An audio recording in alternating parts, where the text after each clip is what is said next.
బాగా అయ్యేం లేదు, ఎప్పటికీ బాగా కాదని చెప్పేసి, ఎప్పటికీ కాదండి. బెంగళూరు అంతా తిరిగినా, మైసూరు అన్నీ అయిపోయినాయి. నువ్వు నాతో అవుతుందని చెప్పినావు.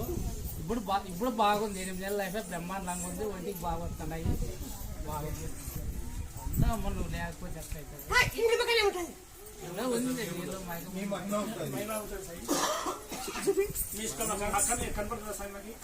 మాతో కాసండి. నాకు బండ్లు ఇచ్చావు, తినే ఉండలేదు. నాకు చేసిన బట్ట కూడా ఉండలేదు. 3 బండ్లు ఇచ్చిన, 4 బండ్లు ఈరోజు ఒక్కలేను. తినేయలేదు. ఈరోజు స్థాయిలో ఉన్నాను. అంటే తినేయలేదు, ఉండేకి ఇల్లు లేదు. ఇప్పుడు అట్లాంటి బిల్డింగ్ కట్టినాను. 30 లక్షలు ఎంత దగ్గర. ఉండేకి ఇల్లు లేదు, వేసుకునే బట్టలు లేదు, తినేకి తిండి లేదు. అట్లాంటిది ఈరోజు అప్పు చేసి తెచ్చినామా? ఆ డబ్బులు కూడా లేవు. ఇంటికి వచ్చి ఏడిసిపోయినాను. ఏడిసిపోతే నువ్వు పోరా ఇంటికి వస్తావు డబ్బులు అంటే, ఇంటికి పోగానే ఒక ఆయన ఆడాయని తెచ్చిచ్చింది. ఆడాయి 3 లక్షలు తెచ్చిచ్చింది. రూపాయి కూడా లేదు నా దగ్గర. ఈనాడు పనికి పోయి చెప్పు కూడా ఎగ్జాక్ట్లో ఇట్లే పోతాను. బండి చూసే పోతాను. అట్లాంటి బిల్డింగ్ కట్టినాను. ఓపెనింగ్ 1-2 నెలల దగ్గరలో ఉంది. 30 లక్షలు అయింది దగ్గర. చెప్పకూడదంతా. 1 రూపాయి కూడా లేదు కట్టేటప్పుడు కూడా.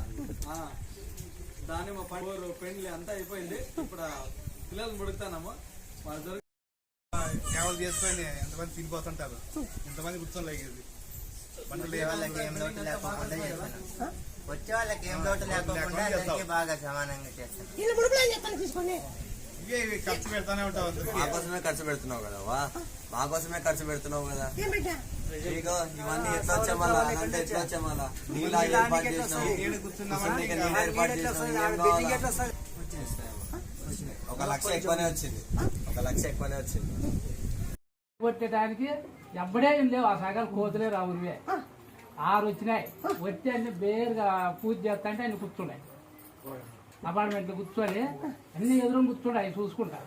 సార్ వాళ్ళు అప్పుడు వచ్చి ఆయనలో ఆ రోజులో మనకి పంపించింది అమ్మాయి అని కాయ కొట్టి అందరికి వాళ్ళకి పెట్టి ముందు ప్రసాదాలు ఇంకా అందరికి మొత్తం పిలిచి 12 గంటల వరకు అందరికి భోజనాలు పెట్టాయి.